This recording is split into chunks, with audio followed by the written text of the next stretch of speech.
L'exercice physique peut-il vraiment transformer notre cerveau? Alors aujourd'hui, je vais te parler d'un livre que je suis en train de terminer qui s'appelle Bouge ton cerveau.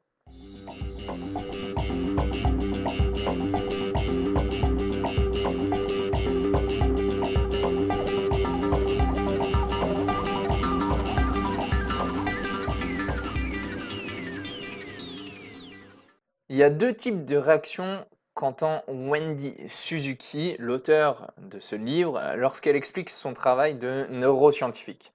La première réaction typique, c'est formidable, j'aimerais connaître les résultats de votre recherche. Et la seconde réaction typique, c'est nous savons que l'exercice améliore la fonction cérébrale. N'est-ce pas dépassé? Alors, dans ce livre-là, elle donne toute une ribambelle, tu vois, de questions qui n'ont pas eu encore de réponse dans le domaine du sport et des neurosciences. Et il y en a une qui m'a fait tilt, que j'ai pas mal aimé. C'est puis-je prendre un comprimé qui me fasse les mêmes effets que l'exercice? Et ça m'a fait, pendant un moment, perdre foi en l'âme humaine, tu vois. Parce que ça veut dire qu'il y a des personnes qui se posent ce genre de questions. Mais en gros, Wendy Suzuki, c'est qui? Alors, Wendy Suzuki, c'est une sino-américaine qui est docteur et professeur à l'université de New York en neurosciences. C'est une professeure qui a été en partie récompensée par la Trollland Research Award. C'est un prix qui est décerné par l'Académie nationale des sciences des États-Unis.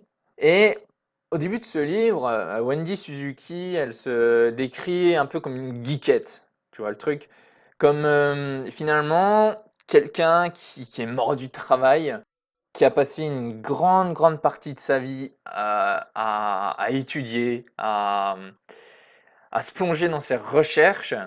Et elle s'est rendue compte à un moment donné qu'elle avait pas de vie sociale, qu'elle faisait pas de sport. Et du coup, au niveau apparence, au niveau corporel, c'était quelqu'un qui se sentait mal dans son corps. Elle s'est vite aperçue qu'elle devait faire quelque chose. Et son idée de recherche, du coup, c'est venu de cette prise de conscience, tu vois. Elle donne plein de raisons qui sont expliquées dans son livre. Et elle, ce qu'elle voulait faire, c'était une grande première, tu vois. C'était un cours qui ressemblait à aucun autre. Elle voulait sortir de sa zone de confort, tu vois. Chose que beaucoup de personnes ont oublié à notre époque. Et ce qu'elle a choisi de faire, c'est dans le cadre d'un cours, faire une recherche scientifique, quoi, tu vois. Et elle s'est servie d'étudiants en bonne santé, d'étudiants en neurosciences à l'université de New York, dans laquelle elle enseigne.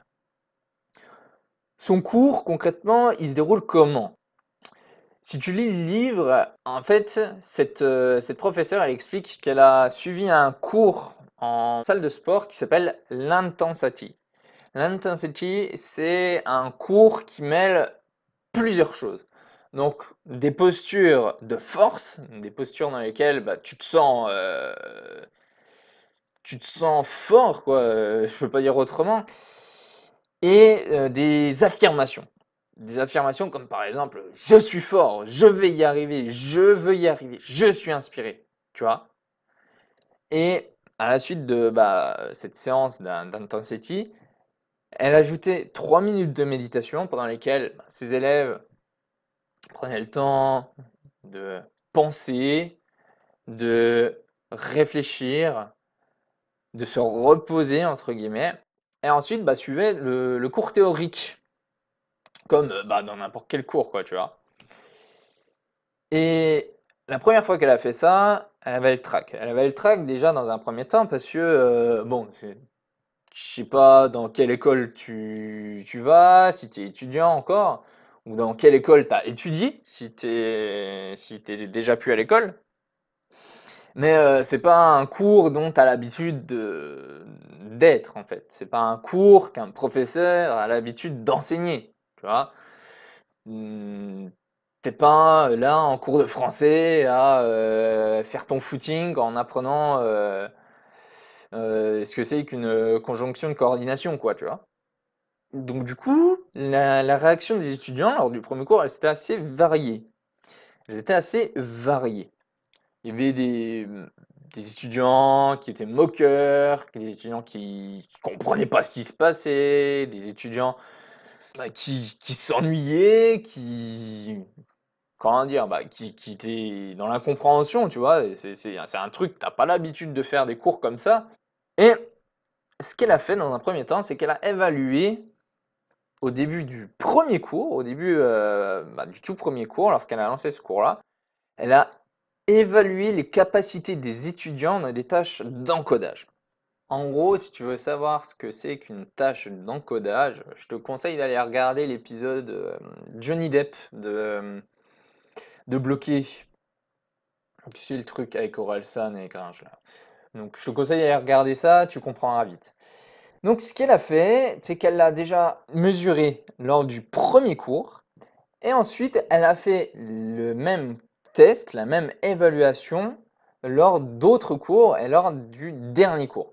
Elle s'est rendue compte tout bêtement que le sport, l'exercice physique avait amélioré le temps de réaction de ses élèves.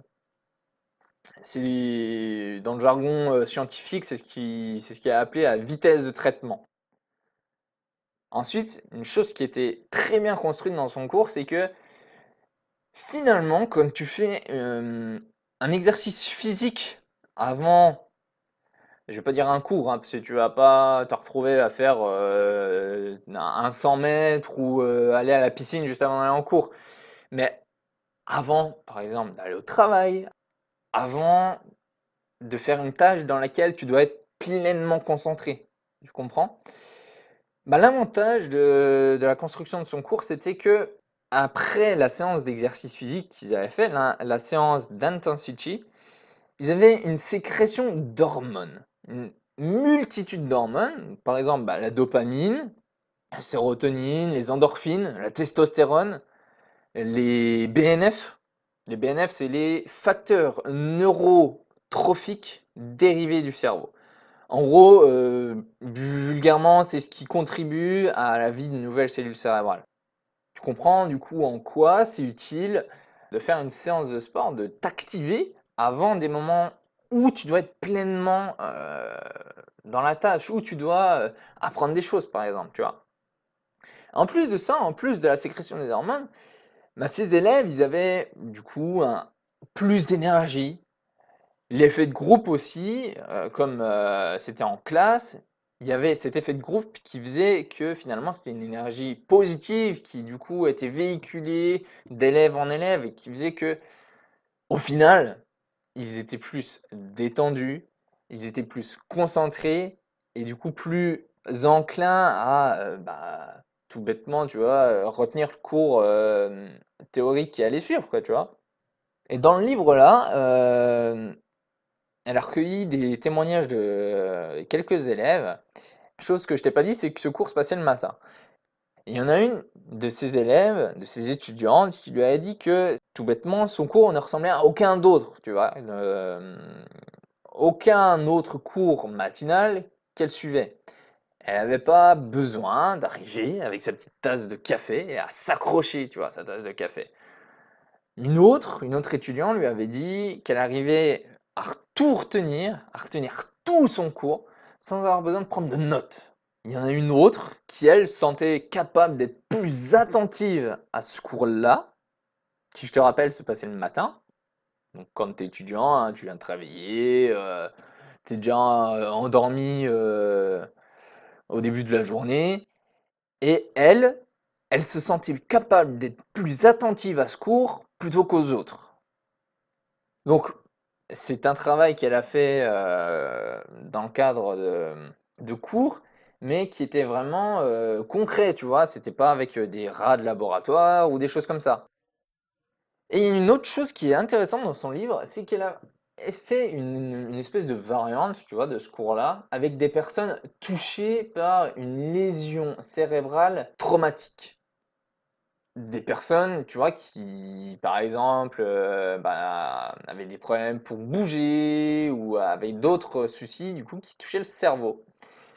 Et ce que je t'invite à faire, c'est tout simplement d'aller jeter un œil dans la description. Je te mettrai un lien pour te rediriger vers ce livre-là.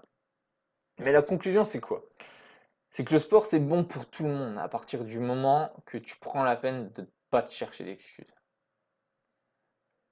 Donc écoute, je te laisse le lien du livre dans la description, comme je te l'ai dit. Et puis si tu es encore là à la fin de cette vidéo, je mets à ta disposition un questionnaire en description. Ce questionnaire, il me sert à répondre à tes questions dans mes prochains contenus. Toutes les questions que tu te poses dans le sport. Et donc écoute, il est à ta disposition. N'hésite pas à le remplir. Et puis, si cette vidéo t'a plu, n'hésite pas à me le montrer.